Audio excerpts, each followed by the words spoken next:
Rewiring your brain to stop binge eating is the focus of today's live stream. I know exactly what it takes for you to stop your binge eating. And so many people are overcomplicating this process. So many people are overcomplicating this process of how to regain your control back with food, how to become less impulsive with food, and how to get rid of your binge urges. And I want to simplify it for you. I want to make it so simple to give you so much clarity. So after this live stream, you have so much clarity on what it actually takes to stop your binge eating. So there's two main reasons why you binge. And if you're live, say hello. Say hello. We got so many of you guys on. My badass Anna client. Hello. Who else is here? Jessica's here. Say hello in the comments so I can see who is here. Hello. Welcome, you guys. Henny is here. Hi, Henny. Okay, let me know if you're here. Let me know if you're here. Carla is here. Carla's in the house. Catherine. Hey, Catherine. Missy is here. Sharon's here. Sarah's in the, of course, she's a freaking badass, Sarah. Who else is here? Holly. Brittany. Brittany's here. Okay, all the badasses are here. All the badasses are here. I have to play my song first. Okay, we cannot do anything. We cannot proceed before we're reminded that you guys are badasses. So you're gonna listen to my 20-second clip here to get into the vibe, to remind you that you're a badass, and I've got an incredible training for you guys. You're gonna wanna stay on for the entire time, okay? Here we go. We're gonna listen to this first, and then we're gonna dive on in. Welcome to the greatest week of your life, where you fully step into your inner badass who is beyond ready to conquer binge eating. Your inner badass knows you're way more powerful over your binge urges and chooses to not give into them even when they feel strong and uncomfortable. Your inner badass is confident with your food choices and no longer cares about what other people think about how much and what you're eating. Your inner badass stops overthinking every food choice and listens to her intuition and starts building up self-trust so she knows exactly how much to eat without dieting. Your inner badass believes in yourself and your ability to conquer binge eating. So you show up every single day for yourself and your relationship with food until you conquer. You're about to embark on the greatest journey of your life over the next 5 days and beyond. So get ready, badass. It's your time to conquer. I get so excited. Every single time I get so excited. I've listened to that so many times. Andrew's like, are you listening to it again? Yes, I am listening to it again. Because who doesn't love a good pump up to get you in the right state of mind? So, yeah, Sarah says the sound gets me going every single time. I'm so glad. I'm so glad. Okay, so we're going to get started here, and what I really want to talk about today is rewiring your brain to stop binge eating. So there's really two main reasons why you binge. And when I say you need to get to the root of your binge eating, I am not saying that you need to go back to your childhood and you need to uncover all this trauma. Like, many of you guys know that the reason why you binge is because you've spent years dieting. You've spent years fearing food. You've spent years restricting yourself from your favorite foods. You have spent just many, many, many years on certain diets. When was the first diet? How old were you when you first started dieting? For me, I was in grade 8. I think I was like 14 years old.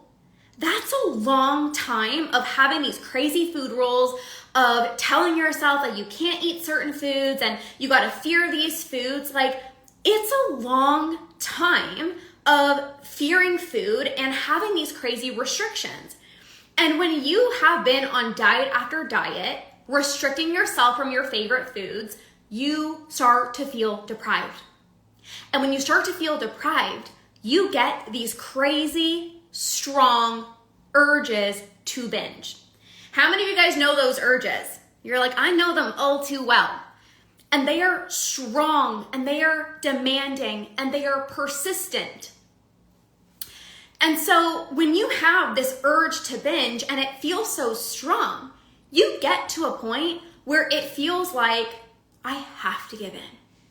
Like I can't even think straight, right? Brittany says yes. Like I can't even think straight. I can't even have a conversation. I can't even focus on my work. It feels like I must give in. And so you have this strong urge to binge, and maybe you're telling yourself, don't do it. Don't give in. Come on, you can do it. And you're relying on willpower and motivation, but that never works. So then you end up giving in and you binge. And every single time that you continue giving into those urges, you are further ingraining this habit into your brain. And so this is why I am so huge, and this is why the work that I do with my clients is helping them rewire their brain out of these habitual cycles, because it is a habit. Binge eating is a habit. Drop that in the chat. Binge eating is a habit. Or just drop habit in the chat. Binge eating is a habit. So when you think about, I want to know, like, why do I binge? What's the reason? Instead of spending so much time wondering why you're binging, understanding that binge eating is a habit. Thank you, Jessica. Thank you, I was going to say Raven. Thank you, Sarah, Carla, Brittany. Binge eating is a habit that is ingrained into the brain. The more times you do something over and over and over again, the easier it becomes to keep doing it. Yes, it's a bad habit that I formed through repetition. Exactly. Repetition, repetition, repetition. So how to rewire your brain, I'm going to share with you 6 different strategies that you can use to help rewire your brain out of these habitual cycles. Because if how you started binging in the first place was by continuing to give into your urges and that created a habit, the good news is you can rewire your brain out of these habitual cycles. The good news is you're not stuck. The good news is you're not broken. The good news is you don't have to struggle with binge eating for the rest of your life. That's the good news. So give me some party emojis if you're ready to get this started. So many people want to know, what's the one thing, like Lorna, what's the secret? Like, what can I do to stop my binge eating? And you guys hear me say this, there's not one thing that's gonna magically stop your binge eating. If there was one thing and it was super simple, nobody would be binging. Everyone would be binge free. But it's not one thing. It requires work. It requires effort. It requires these 6 things that I'm gonna share with you guys today. It also requires sticking to the basics, mastering these 6 things over and over and over again. What rewires the brain? Repetition, repetition, repetition, repetition. I go to a yoga class. Anyone do yoga? Let me know in the chat if you do yoga, if you go to the gym. I go to yoga every single day. When I go to yoga, it's the same 5 poses that we do every single time. Every single time I go to yoga, we're in Shavasana. Every single time I go to yoga, we do downward dog. Every single time I go to yoga, it's cat and cow. It's child's pose. It is oh my God, Sarah, I used to be a yoga instructor too. Yes, love moving my body. It's Shavasana, it's child's pose, it's downward dog, it's warriors.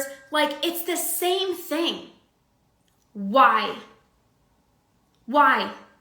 Because they're efficient, because they work. You don't go to a yoga class and expect yourself to get better at downward dog by doing push-ups. You get better at downward dog by doing downward dog. And so when it comes to ending binge eating, if you want to stop your binge eating, you have to do the proper tools that I'm going to share with you today.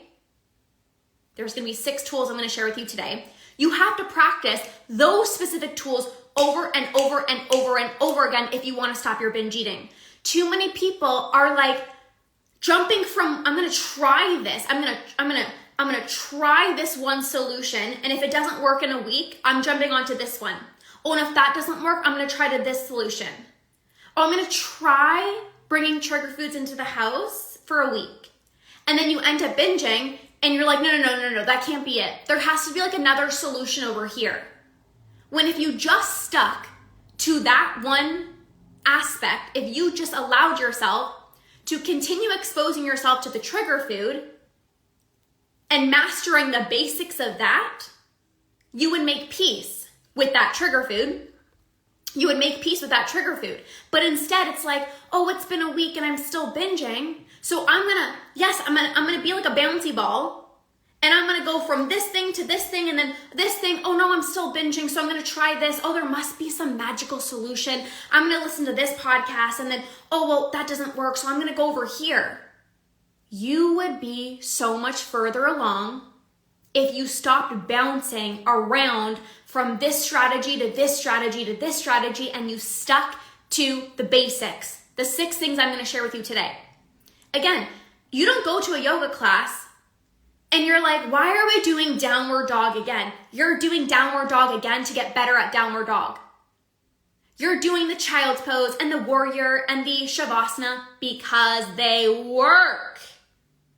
Sorry, I'm yelling at you guys. I just get so fired up.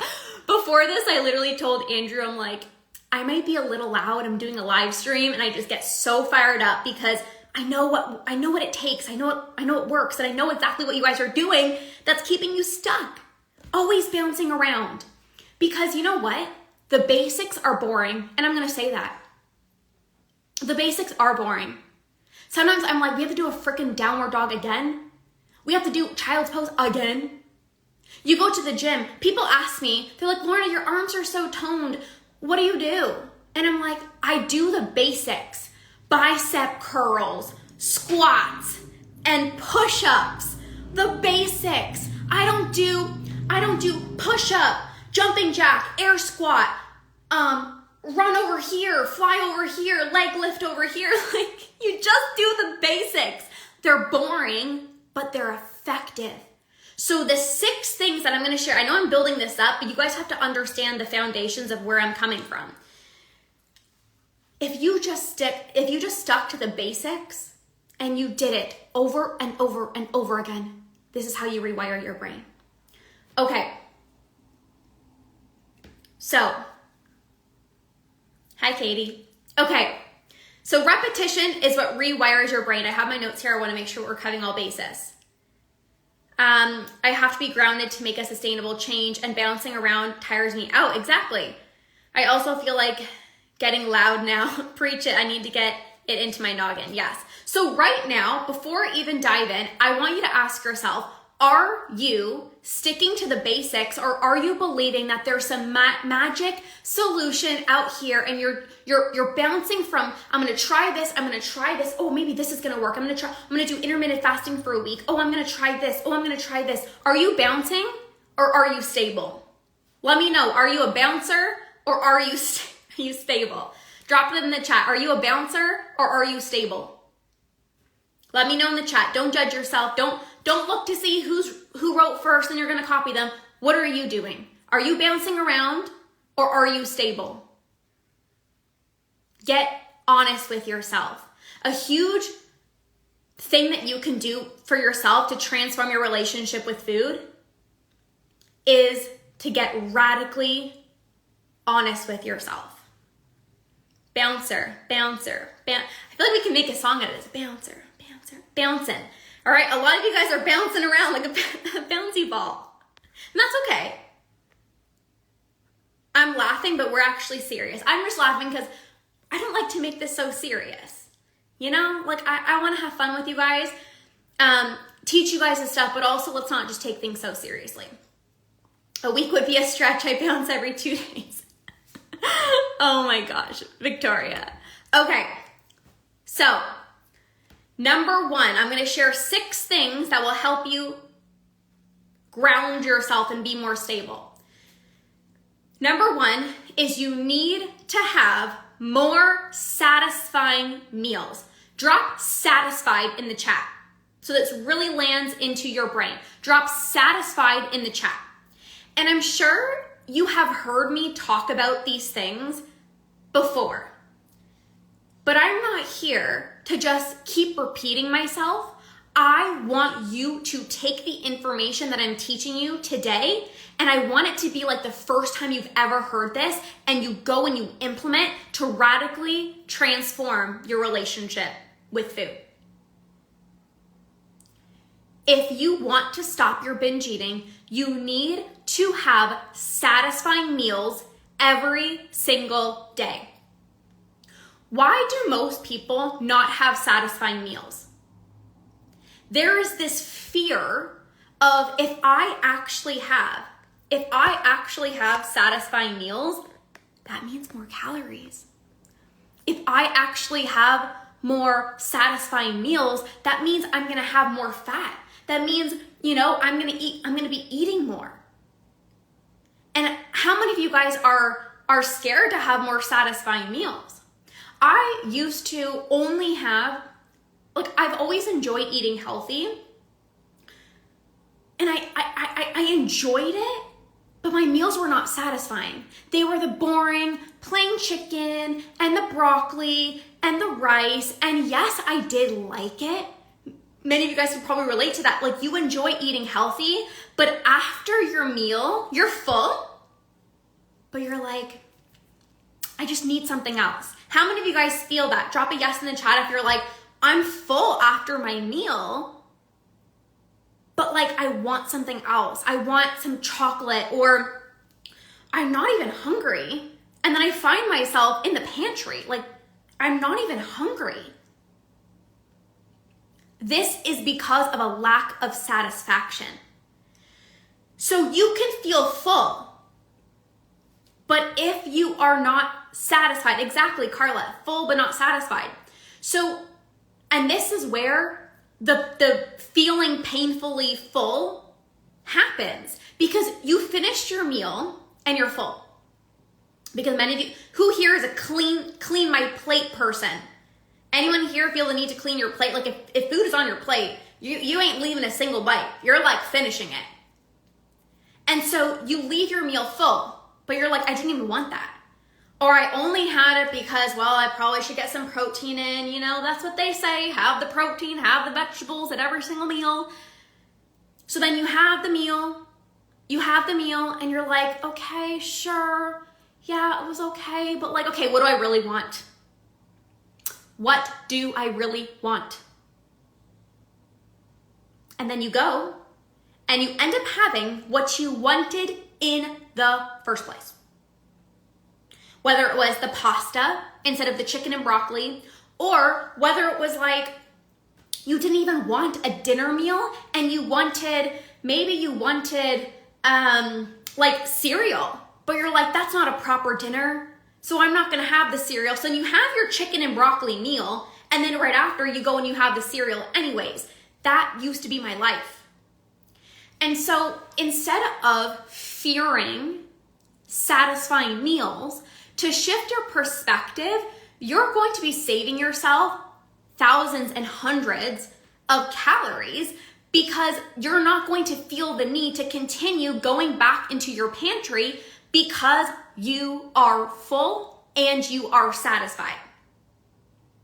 So right there, if you have any fear of, but Lorna, I can't have more satisfying meals. I don't want to gain weight. I don't want to have more calories. I can't add peanut butter to my oatmeal. That has too many calories. But guess what?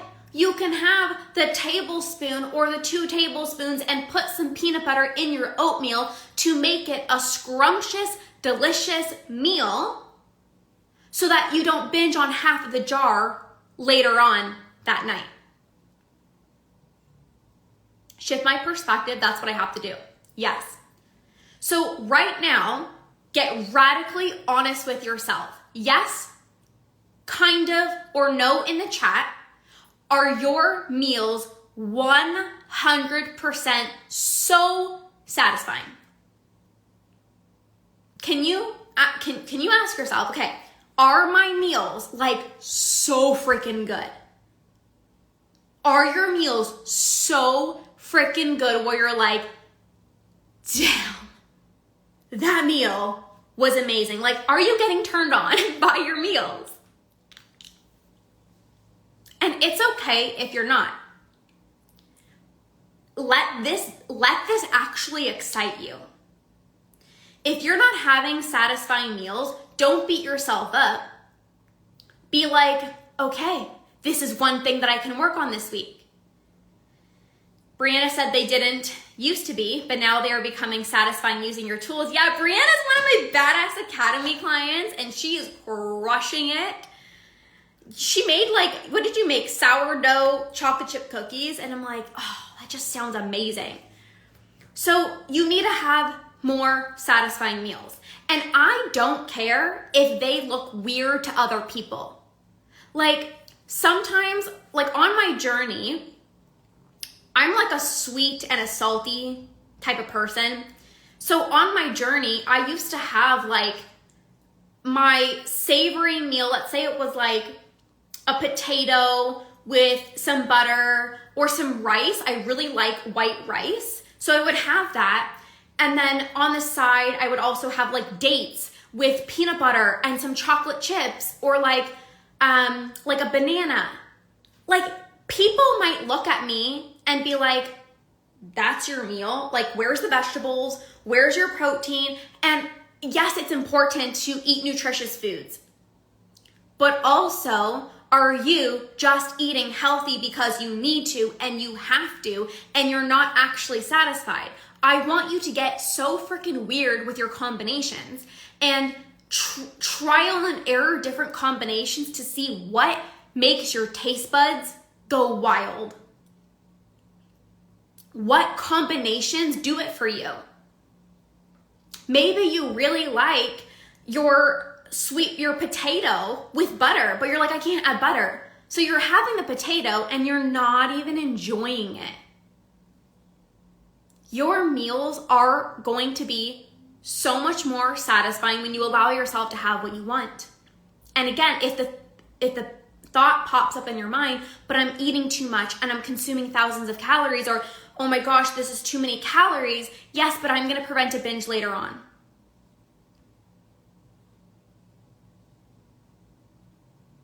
I am going to prevent a binge later on. So get excited, okay? Okay, number two, you need to release physical and mental restriction. So drop in the chat, goodbye restriction. Drop in the chat, goodbye restriction. There's a difference between physical restriction and mental restriction. Sometimes I will get some of you guys saying, Lorna, I'm not restricting anymore. Why am I still binging? And when I was on my journey, I deleted my FitnessPal. This was the end of 2018. I was eating intuitively. And I released a lot of my food rules. So I wasn't like crazily tracking my food. I wasn't weighing my food every single day. I was releasing some of my food rules. But I also had very subconscious restrictions that I didn't even know were there. There are some sneaky restrictions that are probably happening. So for example, I would tell myself, you can have the protein bar. You can have the protein bar, but you can only have half. You can only have a quarter. Oh, if you're gonna have a banana, well, it's too much sugar, so you're only gonna have half. That is subconscious restriction. Where are you doing this? Where are you doing this? Where are you subconsciously restricting yourself? Or you'll say, I'm allowed to go out for dinner, but I can only go out for dinner on the weekends. You might say, I'm not restricting myself. I'm allowing myself to go out for dinner, but that is restriction of you not being able to go out for dinner during the week. Maybe you are actually allowing yourself to have chocolate, but it's like, well, if I went out for dinner, then I can't have the chocolate. Well, if I had carbs for lunch, I can't have chocolate. Or I can only have one piece. That is still restriction. Now, that's more of the physical restriction, but there's also mental restriction. Mental restriction. So mental restriction, how many of you guys are judging yourself for what you're eating? How many of you are judging how much you're eating? This is mental restriction, guilt, shame, judgment. So you're allowing yourself to go out for dinner, but the whole time you're like, well, I could have just made a home-cooked meal. The entire time that you are, you've ordered pizza and you're eating the pizza and you're like, I'm not restricting myself. But you're like, okay, how many hours of cardio do I need to do? You shouldn't be eating this. You said you want to lose weight. Why are you still eating the pizza? What's wrong with you? Why couldn't you have chosen a healthier option? Do you really need this? Like, did you really need to order the pizza? That is mental restriction. The shame, the judgment. Why are you eating this? Do you really need it? Come on. You just went out for dinner 2 days ago. Or you said that you were going to get back on track today. Why are you eating the pizza again? You're having ice cream again? You want another spoon of peanut butter? That judgment voice needs to go. Number 2 was goodbye restriction. So whether you are physically restricting yourself or mentally restricting yourself, you've got to let it go. So let me know in the chat, are you physically still restricting yourself, maybe subconsciously, or is there mental restriction going on? Let me know in the chat, are you physically restricting yourself or mentally restricting yourself? Let me know in the chat. And maybe you're like, I'm doing both. Andrea said that's absolutely me. The guilt of eating peanut butter for me.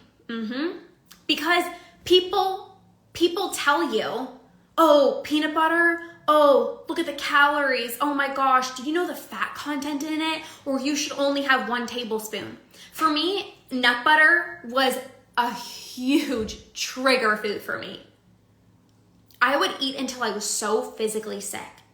Like, so sick. Like, I would eat almost a full jar of nut butter. And that was because, how many of you guys have the 1 tablespoon rule?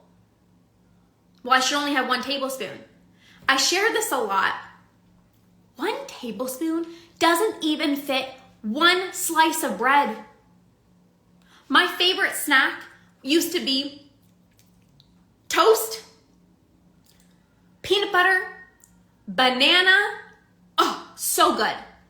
But 1 tablespoon, I'm like, it doesn't even cover half of my bread. It's just not even realistic. And some of you guys are literally binging because you're not even being realistic with your portions. 1 tablespoon is not a lot. And some of you guys, that's a breakthrough in and of itself. You're like, oh, I can actually have more than 1 tablespoon? Yes. Because again, what's better? Actually having, these all tie in together, by the way.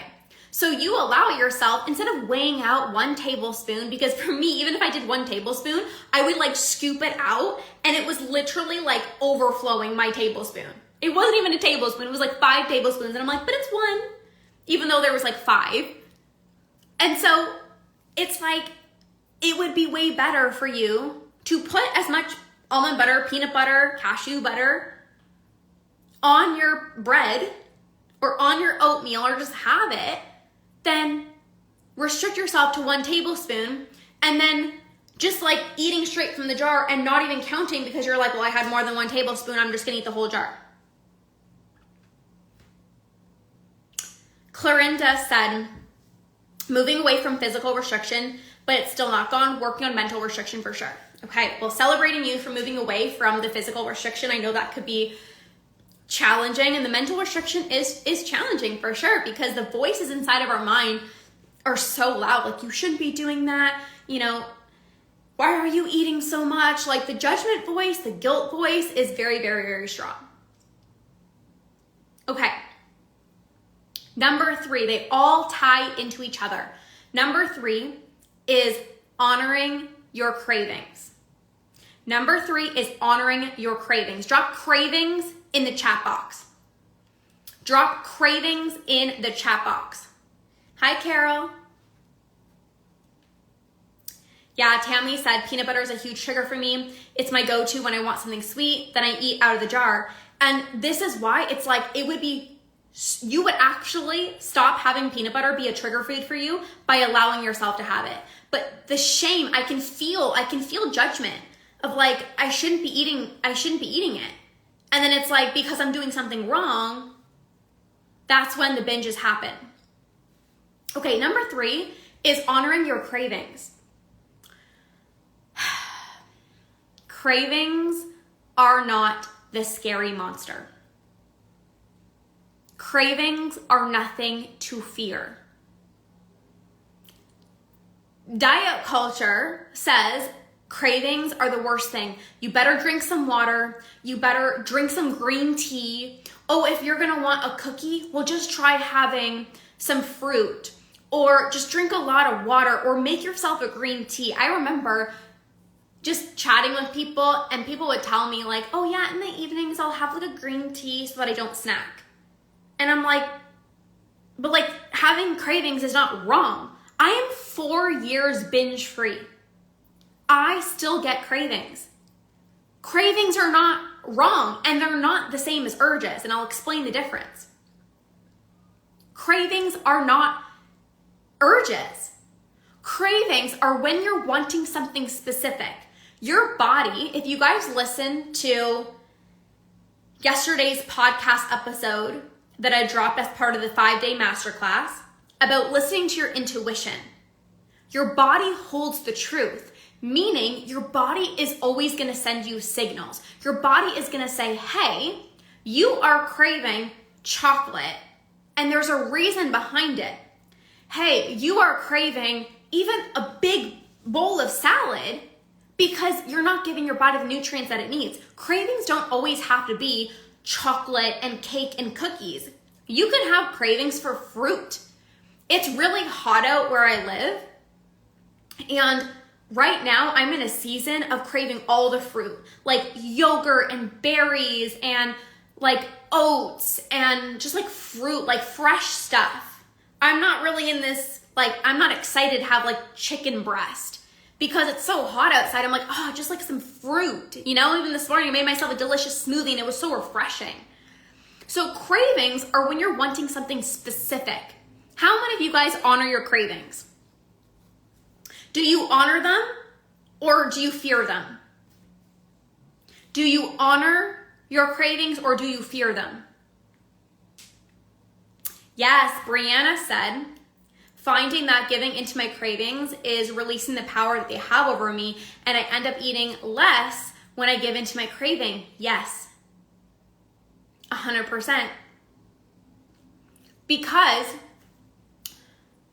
okay, Heather, freaking badass over here. Yeah, and that's also really common too. It's like, I honor the craving, but then sometimes I overdo it or honor it, and the next thing you know, I'm spiraling into a binge, right? Yeah, Brianna has some badass advice. She's in the academy. She's been learning so much. Thank you, Brianna, for sharing your wisdom here. Yes, if I put food on a pedestal, I'll fail every time. Yes. So the best part, and the reason why honoring your cravings is so powerful is because you do take it off of a pedestal. So if you craved peanut butter and you allowed yourself to have the peanut butter, your body is like, I'm just gonna normalize this. It's actually nothing to fear. It's not a special food. It's like, I could have it today, I can have it tomorrow, I can have it the next day. It's nothing to fear.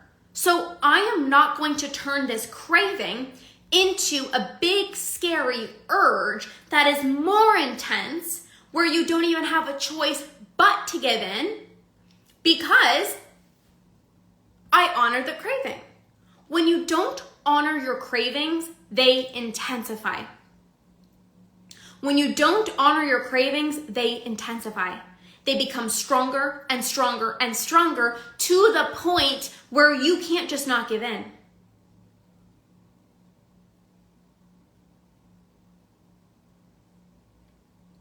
Cravings that you do not honor turn into urges. And it's a stress response where your body's like, I need to give in right away. I can't even wait 5 minutes. I need to go into the pantry, out of body experience. I must give in. So again, is it scary to honor your craving when you've been told for so long that it's wrong or that it's bad, to then all of a sudden binge? Or is it way better to just honor the craving, have it, remind yourself, I am so safe to have this cookie. I am so safe to have the sweet potatoes fries. I am so safe to have the ice cream or whatever it is. And then you literally don't binge on it later on. So when you're wanting something specific, that's how you know it's a craving. If you're just like walking around the kitchen and you're like opening up the pantry, or like you're sitting down, you're watching Netflix and you're just chilling and you're just like walking into the pantry and you don't even know what you're really wanting, but it's like, I just need something. You're longing for the high, the binge high. That's not a craving. A craving is you want something specific. I want the pizza. I want the brownie. I want the vanilla ice cream. I want the chocolate bar. When you're wanting something specific, that is a craving. The urge is like, you don't even want the food. You're wanting the feeling. You're wanting the feeling.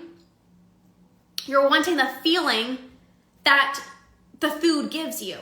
The high, the euphoria feeling. You want to numb out. You want to escape. You want to dissociate. Yes, it's a temporary high that leaves me so low after. 100%. 100%. So Tammy said, when I crave something sweet like chocolate or a cookie, I can never just have one. How do you honor it without immediately getting out of control? So there's a combination of different things. Number one, if you're judging yourself for having something sweet, that will propel a binge because, oh, I messed up. I shouldn't be eating this. The shame and the guilt blocks yourself from experiencing pleasure. And so your body doesn't connect or register satisfaction. So then you just keep on going.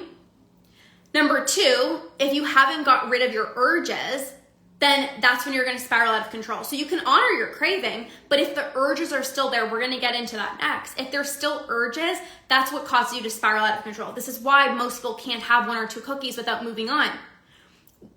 Why is it that some people can have a cookie and move on and some people can't? Is because the people that can don't have urges. And we'll talk about that next. Okay. So helpful, explaining the difference. Amazing. Okay. Clorinda said, used to never allow myself to have a little dessert in the afternoon because I was afraid of also wanting dessert after dinner, but then wasted mental space and energy thinking about dessert all afternoon. Yes. Exactly. And it's like, I always tell my clients and I say, what's worse for you is the stress and the food obsession and the constant thoughts. If you're spending time going back and forth, should I eat it? Should I not? Oh my God, what are the calories? That is actually way worse for you than just having the cookie. I care a lot about my health. And on my journey, I was so scared to honor my cravings. I want to live a long life. I want to be strong. I want to live a long, happy, fulfilling, joyful, filled life. But I recognize me being so scared to have a cookie is not healthy. There's nothing healthy about that. So something to think about as well. Okay, number 4. Number 4 is to not give into your urges. Drop urges in the chat. So now you understand, am I experiencing a craving or am I experiencing an urge, right? They're different. Craving, I want something specific. An urge is like this out-of-body experience. It's this surge of energy. It's this rush of anxiety. It's I need to give in right now. I cannot wait 5 minutes. I cannot wait until the weekend. You will literally drive to the gas station. You will literally drive to the convenience store or the grocery store to get exactly what it is that you're wanting because you can't wait. That is the urge. So I'm going to share 3 specific things that you can do when you feel the urge to binge. Maybe you've heard me talk about this before, but are you doing them? Okay, 3 things that you can do when you feel the urge to binge. Before I actually dive into that, I want to explain why distracting yourself and staying busy and yes, that's me, crazy Sined, I see you. I see you. Sarah says, yes, driving 20 minutes away for cereal. I see you. I see you guys. I see you. So what do you do? What are you trying to do right now to not give into your urges?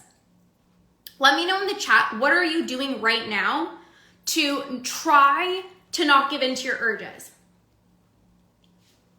Are you trying to stay busy? Are you trying to distract yourself? Are you trying to brush your teeth, go to bed early, drink water? What are you trying to do to not give into your urges? Let me know in the chat. Some of you guys, yes, brushing my teeth, exercising, reminding myself it's a habit, going to bed. So, going on a walk. Okay, so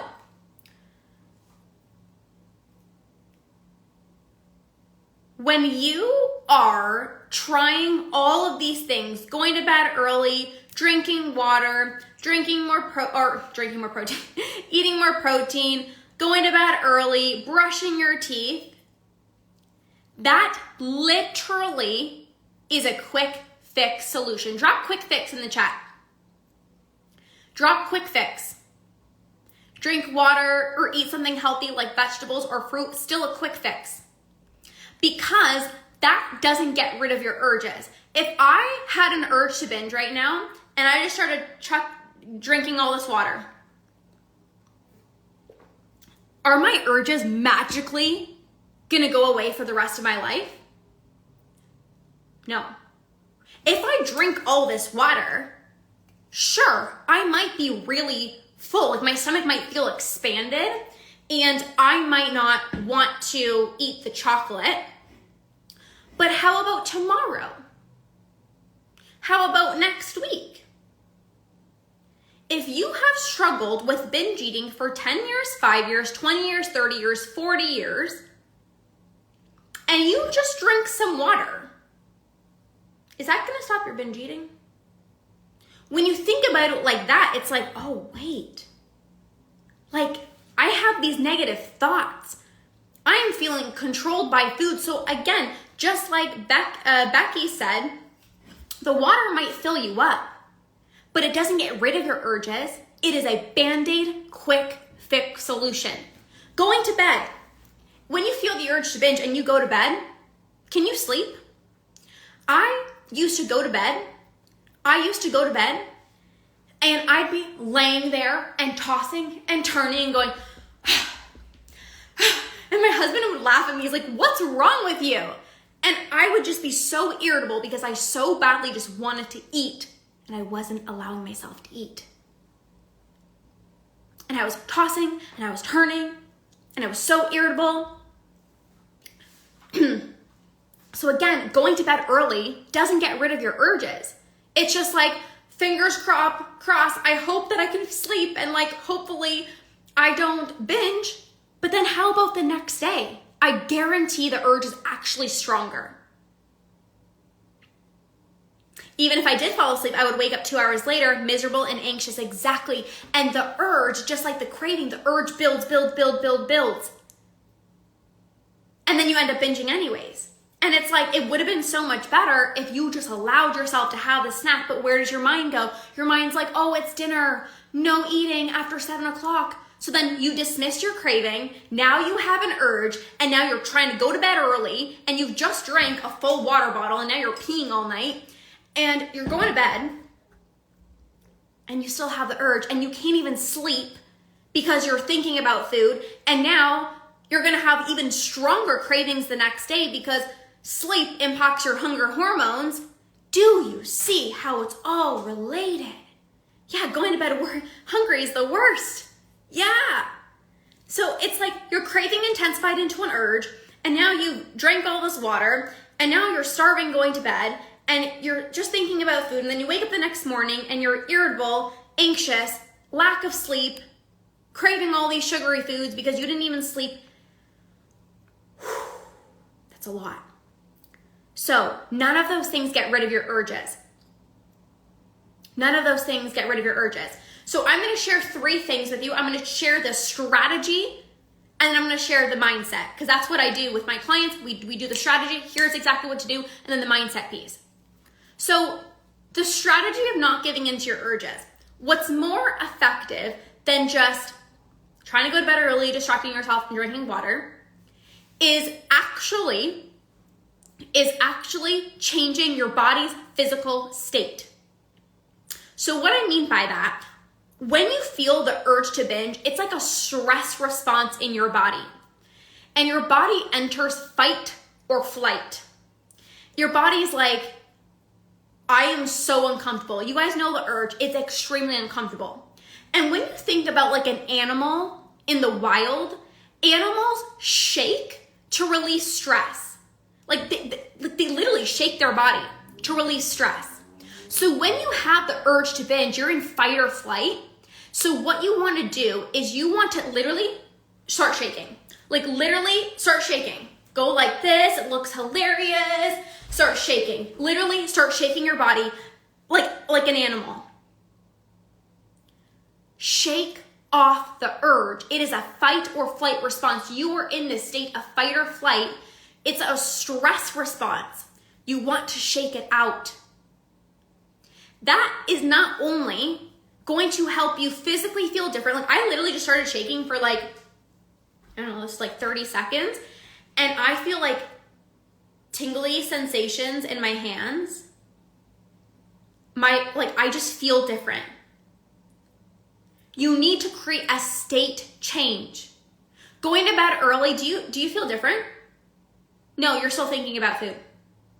Drinking some water, does your body feel different? No, you just got to pee a million times. Going for a walk around the block, do you feel different? Well, maybe you have a bit more energy or you're in a positive mood, but it doesn't create a state change in your body. So shaking is very powerful, and same with breath work. Doing certain breathing exercises, quick exhale through the mouth.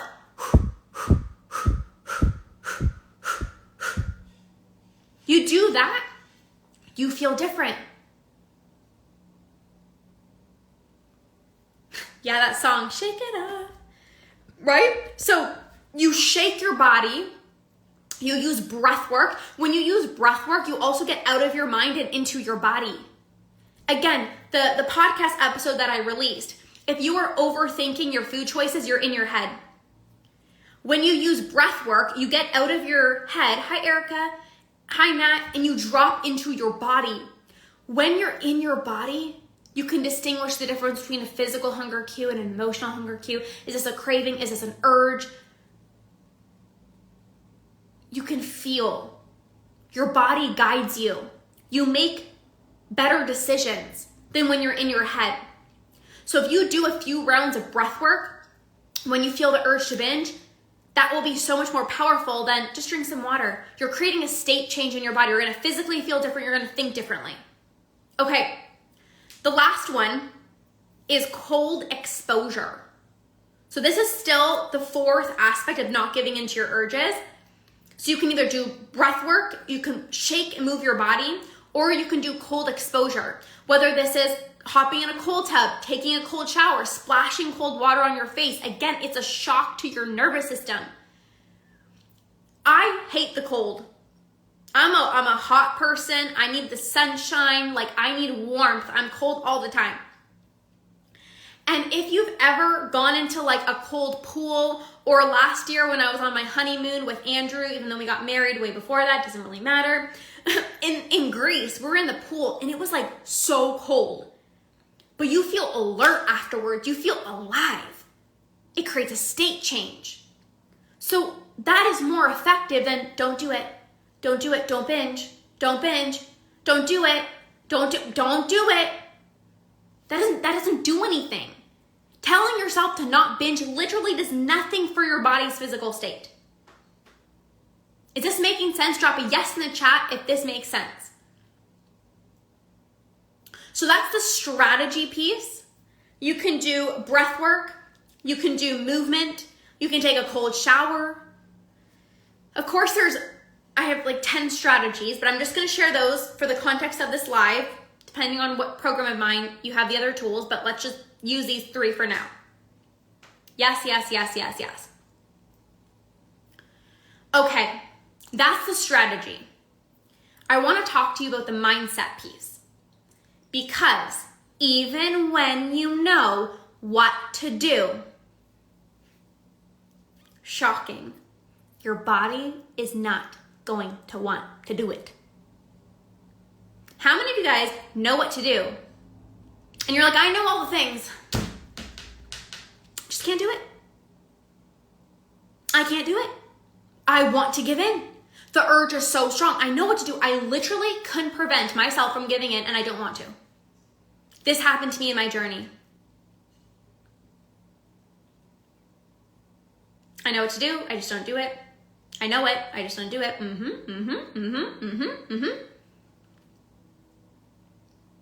So the mindset piece of not giving into your urges. There's 2 ways that you can view your urges. Number 1 is like an itchy mosquito bite. Find the mosquito bite emoji and drop it in the chat. Give you guys some brain things to do so you stay alert on this live. Go find a mosquito and drop it in the chat. You're like, I came here to learn something. Go find the mosquito and drop it down below. If you see the urge to binge like an itchy mosquito bite, if you've ever had, Brianna's on it. She's like, I got it. Sarah's on it. So if you've ever had a mosquito bite, it sucks. It is so uncomfortable. You're sitting there, you know you have a mosquito bite. And what do you tell yourself? Don't scratch it. Don't scratch it. Don't scratch it. If you start scratching it, you're not going to be able to stop. Do not scratch it. And you're sitting there and you're trying to have a conversation. I remember in 2017, because I just remember this one time, I was on vacation with Andrew's family and I had a mosquito bite on my foot. And I was telling myself so many, like, don't scratch it, don't scratch it. Once you scratch it, you're not going to be able to stop, and then you're going to regret it. And although it's uncomfortable right now, it's actually going to be better if you just leave it. You're uncomfortable, but it's going to be better if you just leave it. And I was like, one little scratch. Just get just a little scratch. So I go and I reach down and I start scratching the mosquito bite on my foot. What do you think happened? I'm just gonna, just one little scratch. I just need a little bit of comfort and I'm not gonna touch it. I promise I'm not going to keep scratching it. I just need a little temporary relief. I'm just gonna scratch a little bit and then that's it. Then we can continue our conversation and life's gonna be amazing. And that's it. What do you think happened after I gave it a little scratch? I could not stop scratching. I literally started scratching, and the next thing you know, it was so itchy, I could not stop. And then I scratched it so much that literally, it started bleeding. Yes! Oh my God, Victoria. Top layer, skin off, literally, yes. I started scratching and I started bleeding. So now I went from feeling a little uncomfortable and telling myself that I couldn't handle a little bit of discomfort. So now I made myself even more uncomfortable. And I'm sitting here, I'm in Dominican Republic, and I'm literally having my foot is bleeding because I scratched it so much. So now I'm actually in pain. What does this remind you of? Oh, the urge. How many times do you tell yourself, I'm not gonna give in. No, you're not gonna do it. But then you start getting uncomfortable. And you're like, okay, I'm just gonna have one piece of chocolate, just one little piece of chocolate, and that's it. I promise I'm gonna do so good. I'm just gonna walk into the pantry. I'm gonna grab the one piece of chocolate just to get, a little bit of the comfort, finally feel a little bit of relaxation, a little bit of relief, a little bit of, dopamine, and that's it. And I'm gonna walk away and it's gonna be great. Next thing you know, you go into the pantry, you grab the piece of chocolate, and all of a sudden, the taste is so good. You're like, this feels like heaven. Euphoria, dopamine, comfort, pleasure, relief, all the things. And now all of a sudden you can't stop. 1, 2, 3, 4, ice cream, chocolate, cookies, cake, all the things. All the things. And now you can't stop.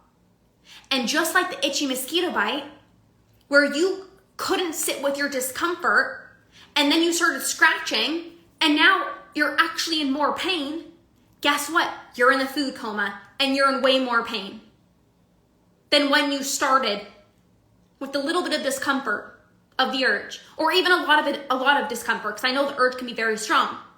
But now you've ate so much that you're even in more pain than when you had the discomfort of the urge. Is your mind being blown right now? Drop a mind-blowing emoji, or drop some type of emoji to let me know how you're feeling. When you tell yourself, don't scratch the mosquito bite, that never works. You end up scratching it. I'm just gonna do a little bit. Then you can't stop for the rest of the night. When you tell yourself, don't give in to the urge to binge, and you're like, okay, well, I'm just gonna one last time. One last time. Or just one little piece of chocolate. Next thing you know, you've had your whole pantry, and now you're even more uncomfortable than how you were beforehand. So that's one way of looking at your urges. This is just an itchy mosquito bite, and if I don't give in, I'm actually gonna be okay. If I just leave the mosquito bite, I'm going to be okay, versus telling myself that I'm not as strong and I have to scratch it, aka I have to give in, and then you feel more uncomfortable. That's one way of looking at it. Number 2 is seeing the urge like a child throwing a tantrum. If any of you guys have kids here, I don't have kids myself, but I've seen this play out in stores. So let's say you're with your child and you're going to the store, and let's say you needed groceries, or I don't know, whatever, and you're about to head home, and then your child is like, Mom, I want a toy. And you're like, no, sweetheart, you have a million toys at home. We really got to get home. And the child is like, Mom, I really want a toy. And you're trying to ignore the child, and you're just like, I'm just going to pretend like I can't hear anything, and I'm just going to ride my grocery cart, and we're just going to keep going for the door. And then the child is like, I need attention. Pay attention to me. I'm going to get louder. Sarah's like, I'm laughing because I know where this is going. So the child is like, I need attention. So I am going to speak even louder. Mom, I need the toy.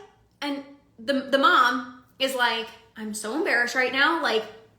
son, daughter, be quiet. Like, you're embarrassing me right now. The child wants attention. So the child starts getting louder and louder and louder, and it is uncomfortable. Oh, much just like the urge to binge. And the child becomes louder. Maybe the child starts kicking and throwing a tantrum.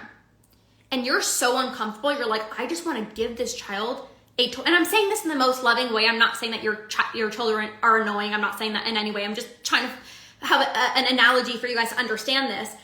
And so the child starts throwing a tantrum and kicking and screaming, and you're like, maybe I should just give my child the toy. Like, maybe it would be so easy if I just actually gave my child the toy, because then they would stop throwing the tantrum. That's the easy way.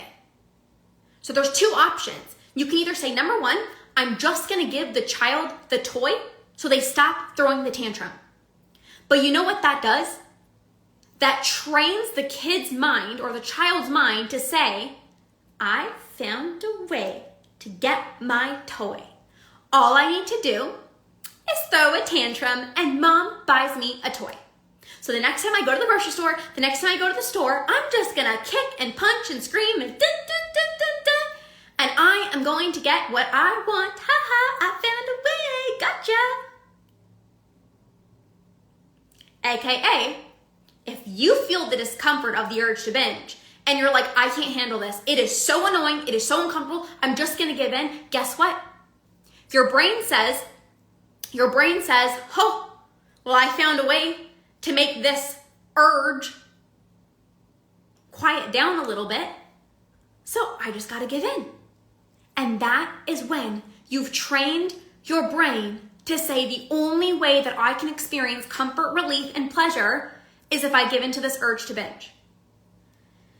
That's one way. Now, the second way is the child throws the tantrum, and guess what happens if you don't buy the kid the toy? The child will scream and cry and kick and punch and do its thing all the way. Hey, Jessie, one of my badass Academy clients. The child will literally be in the car. You're in the car and you're still throwing a tantrum. You're still throwing a tantrum. But you get home and guess what? The kid had its tantrum, and then the kid gets home. Hi, my hero. I love you, Jessie. So the kid gets home, and the kid's like, oh, I forgot. I have a million stuffed animals at home. I'm fine now. You're like, literally? You were just throwing a tantrum for 20 minutes in front of everyone, and now you're fine? You forgot about it? The kid literally stops throwing the tantrum. The kid doesn't keep throwing a tantrum for 30 hours. Like maybe a few hours. Again, I don't have children, but it doesn't last for days and days and days and days. Eventually they stop throwing the tantrum. AKA, when you feel the urge to binge and you don't give in, does the urge stay there for 10 years? No, unless you keep giving in. You don't give in to the urge to binge, eventually the urge is gonna stop throwing its tantrum. And then, exactly, Brittany says, and then they're less likely that they will try next time. Exactly. So now your kid knows, okay, I'm not gonna probably throw a tantrum because mom didn't give me the toy. And I also realize that I'm satisfied with the toys that I have at home, right? Just an example. Is this making sense? So whether you see the urge to binge, like the itchy mosquito bite example, or the child throwing a tantrum, you are going to be okay. Carla's like, I love this analogy, mind still being blown. And I'm not even done this training. We've just done more than an hour. Holy guacamole. I can talk about this all day long. So you're going to be okay. I am going to be okay. Drop that in the chat. I am going to be okay. I am going to be okay. I am going to be okay. Just like your child is going to be okay if you don't buy them the stuffed animal at the toy or the stuffed animal at the store, your child is going to be okay. You are going to be okay. Whether you have the itchy mosquito bite and you don't scratch it, you're going to be okay. Whether you have an urge to binge and you don't give in, you're going to be okay.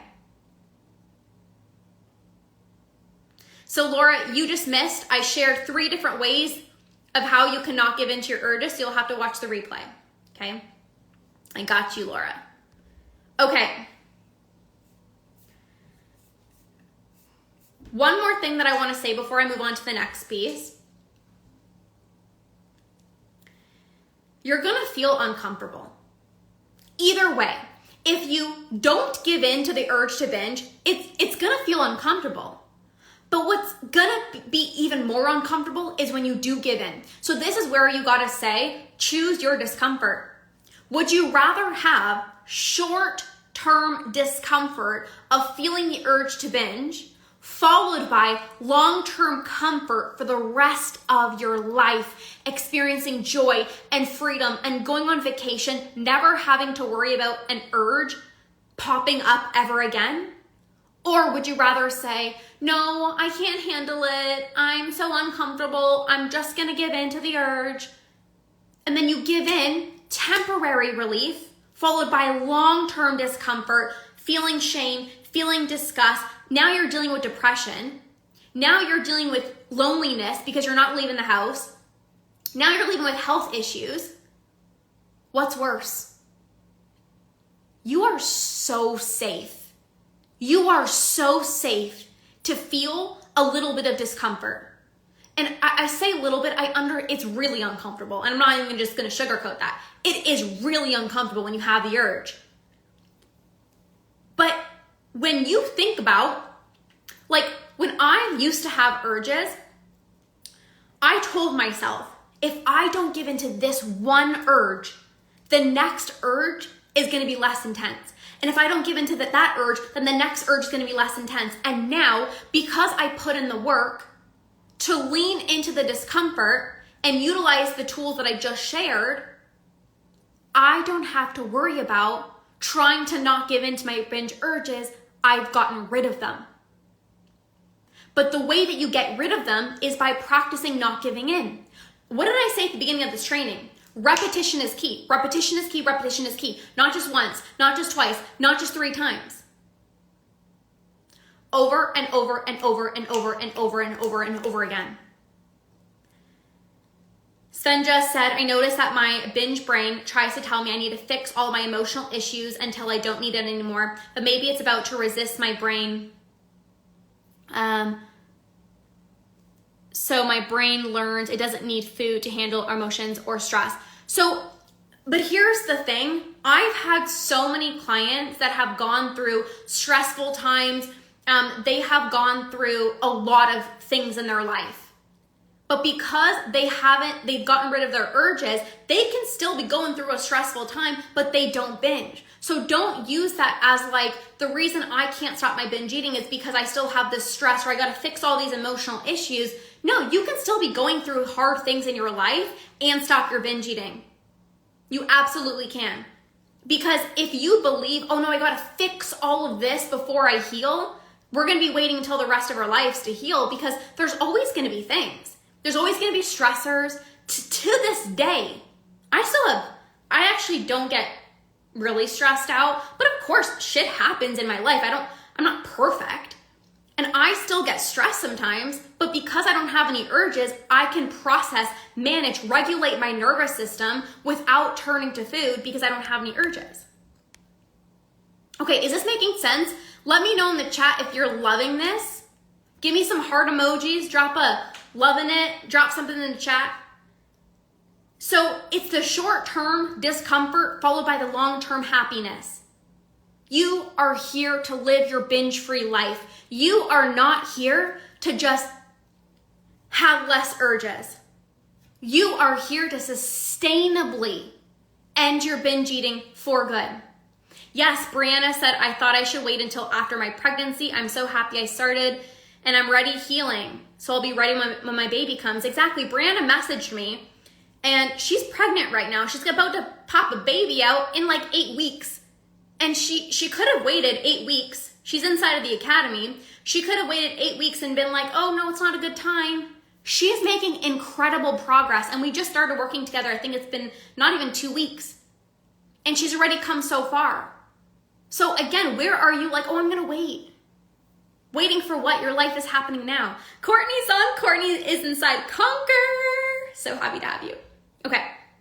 11 days and I'm feeling amazing. Yes. Okay. So that was the 4th thing. The 5th thing that I want to say to rewire your brain is you got to change your thoughts. Drop thoughts in the chat. Drop thoughts in the chat. There are so many thoughts that you think on a daily basis. And from years of dieting, you might have some not so good thoughts. Again, why are you eating this? You shouldn't be eating that. You're bad for eating that. Oh my God, you're having a full banana. Do you know how much sugar that is? Oh my gosh, you're having peanut butter again. Do you know how many calories that is? You have all of these negative thoughts inside of your brain.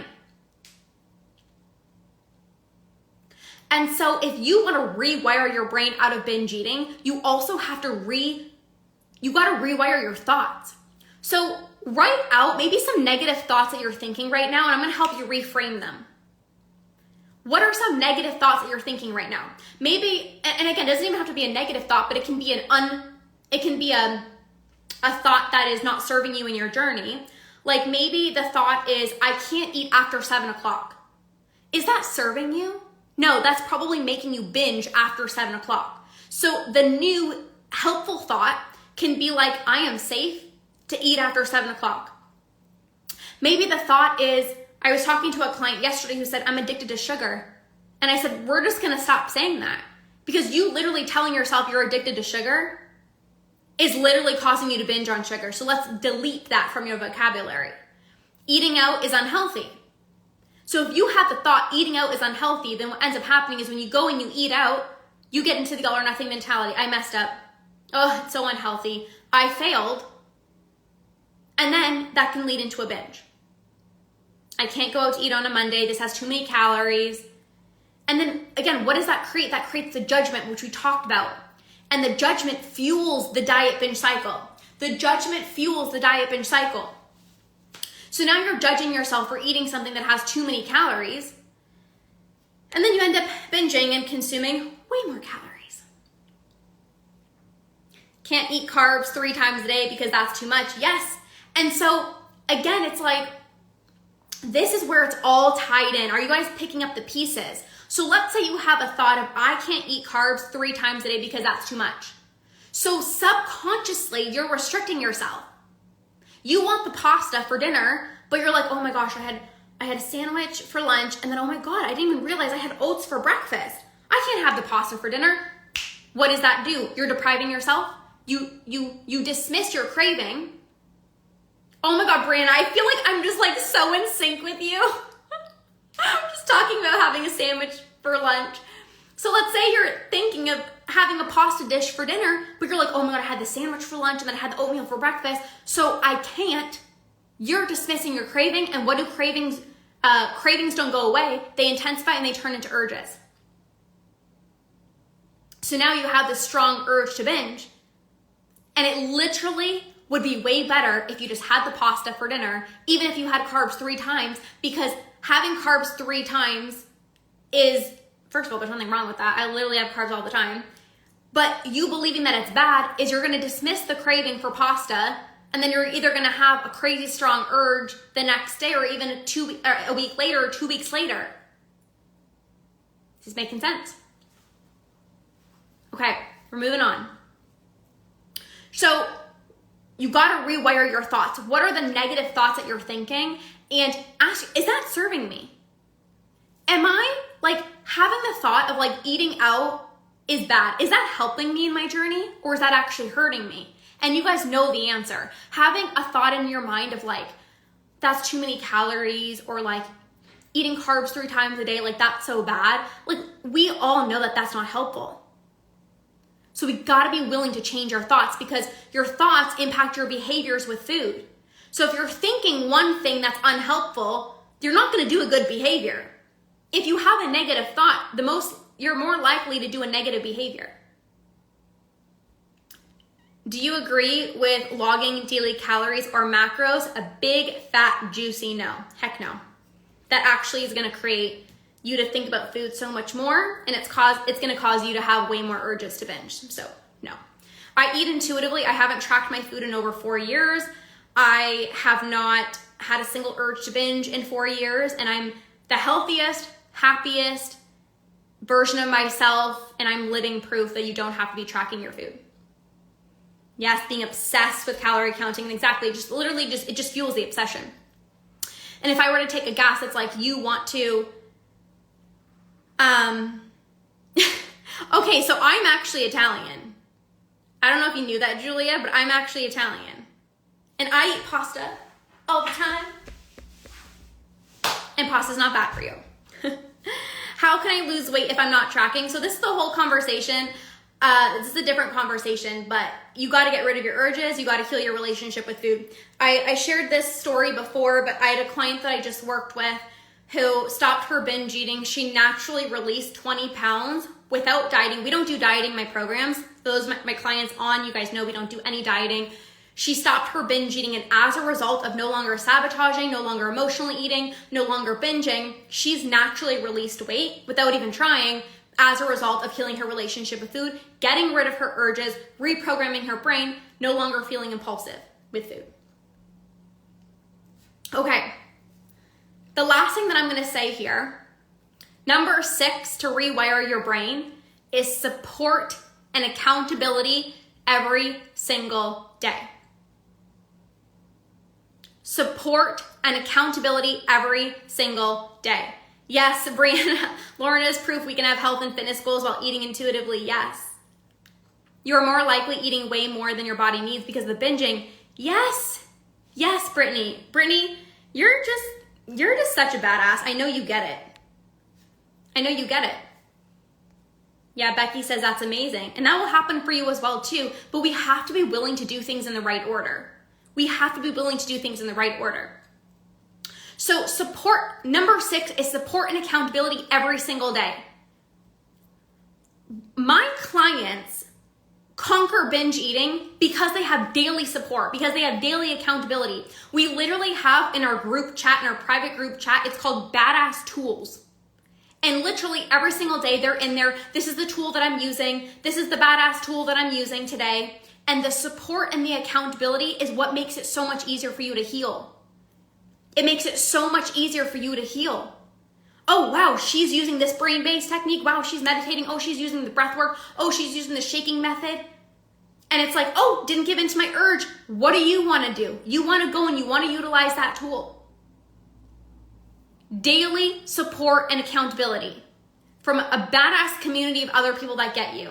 Not just once a week, not just randomly, like every single day, plugging into the community.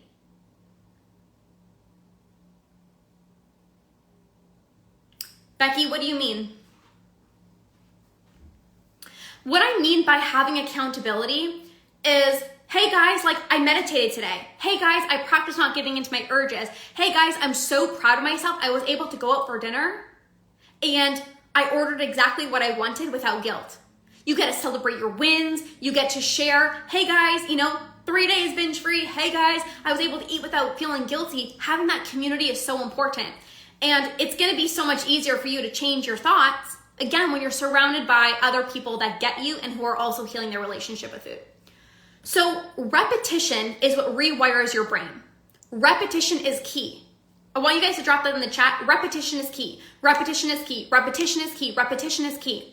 So out of all these 6 things that I shared, having more satisfying meals, releasing physical and mental restriction, honoring your cravings, not giving into your urges, changing your thoughts, having the daily accountability and support is what's going to rewire your brain. Becky said, what's the difference between not giving into an urge and giving yourself what you're craving? Rewatch this training because I talked about that at the beginning. So repetition is key. If you don't give into your urge once, Celebrate yourself, throw yourself a dance party, celebrate. But that's not gonna rewire your brain. Repetition is key. You doing it once, you're a freaking badass. But a badass doesn't do it once. A badass does it over and over and over again. A badass doesn't say, I'm gonna have satisfying meals, but when I get scared, I'm gonna revert back to the lowest calorie option. A badass does it over and over and over and over again. A badass doesn't just say, I'm going to honor my craving once, but then it actually spiraled into a binge, so I'm not gonna do that again. Repetition rewires your brain, especially if you wanna do things sustainably, which that's the only thing I do in my world. If you're here for a quick fix, I'm not the coach for you. And I'm gonna be so honest with that, because I'm not interested in helping you have less urges and then revert back to old habits. Like, I'm here to help you sustainably end your binge eating for good. And so if you want to sustainably end your binge eating for good, you can't just do something once. You can't just not give into your urge once. And again, this is where the community, the support, the accountability comes in. Doing it consistently over and over and over again. Sustainability is the only way to beat this, 1,000%. You know, I have so many people that come to me and they're like, you know, I've had like a binge-free month, but then I reverted back to old habits. And I said, well, what did you do to have that binge-free month? And they're like, well, I was trying to keep trigger foods out of the house. And I'm like, that's exactly why. Don't shout. Well, I'm very passionate about what I do, so I'm going to shout. Yes, all the badasses know that I'm just very passionate. Okay, bye. Okay, block. Okay. I literally told my husband before I got in this live, I'm like, I'm literally gonna be shouting, just so you know. He's like, do your thing. I know you're passionate about this, so I just get very heated. I promise I'm not yelling at you guys. I love you guys. What was I saying? Rewiring your brain. Bring on the shouting. Oh, you guys are the best. You guys are the best. Sometimes I used to like, side note, it's like I used to be on TikTok lives and people used to tell me, like, you're too loud, or like, stop yelling. And I'm like, this is just who I am. And actually, side note, one way to actually conquer binge eating is to stop people pleasing. Stop worrying about what other people think about you. Be yourself. It actually doesn't matter. Side note, anyways. If you don't show, you won't get it. You guys are literally just the best. Like, you guys are my people. Like, I just know you guys get it. Okay, you guys, we're gonna wrap up. It's been an hour and 25 minutes. I could literally stay on here for the rest of the night, but I also do have clients that I have to check in with. I gotta go to yoga, I gotta go for my walk. I'm gonna do the things. Shout from the rooftops. You guys are amazing. So we're gonna wrap up. What is one action step? Drop down below. What is one action step that you're going to take from this? Because I am not interested in just teaching you. Learning, this is the difference between people who conquer and people who don't. Listening to a podcast, listening to a training is going to be helpful. It's not going to change your life unless you actually go implement it. So what are you going to implement from this training? There's a lot. Are you going to start seeing the urges like a child throwing a tantrum? Are you going to have more satisfying meals? Are you going to start honoring your cravings? Sit with the discomfort. Yes, Sarah, amazing. What is your one action step? You don't have to do 25 things this week. What is one thing? Watch the training from the beginning. Yes, Becky. Yes, so good. What is your action step? Drop it down below. I'm going to be doing a giveaway. One person's going to win a private call with me, which is incredible because I usually don't take on a lot of one-on-one clients. Make a list of the tools of how to dissipate my urges and hang it on my pantry. So good, Missy. See the urge like a child throwing a tantrum? Yes. Satisfying meals and deleted the tracking apps from my phone. So freeing, Courtney. Yes.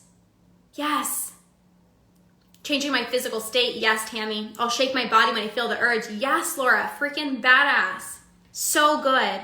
So good. Okay. So we're going to wrap up. I'm going to share the giveaway. One person's winning a private call with me, which is like $300 worth of value, using the tools, sitting with the discomfort, so I learn I can handle everything without binging. Yes, you are a freaking badass. Tantrum is great, and I do have a lot of experience with child tantrums. Yes, yes, yes. Okay. All right, you guys. So one person is winning a call with me. This is valued at $300 USD. And the winner was somebody that posted in the Facebook group their experience being in the masterclass so far. And this person is on right now. I'm getting so excited. Okay. So drum roll, please.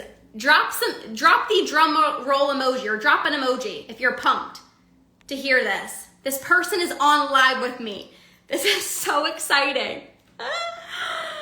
Okay, drop an emoji, and I'm going to share this person's going to win a private call with me. We're going to give you a custom game plan. It's going to be fire. It's going to be amazing.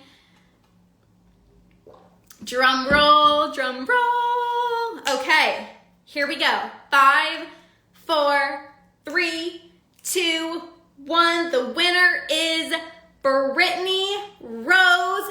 Brittany is on. Let's all congratulate Brittany. She posted in our private Facebook group her experience inside of the 5-day masterclass. So Brittany, congratulations. You've just won a private call with me.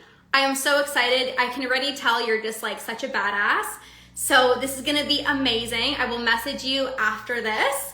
And we get to create a custom game plan just for you, whether you want to work through your urges, you want to work through emotional eating, nighttime eating, whatever it is.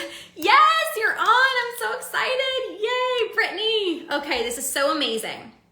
This is so amazing. Okay, you guys, you can still enter the giveaway. I'm going to choose one more person tomorrow. So most of you guys are in the 5-day masterclass. Just post your experience of being in the masterclass with me so far. It could just be whatever it is, like genuinely from your heart, whatever experience you have with being in a masterclass with me.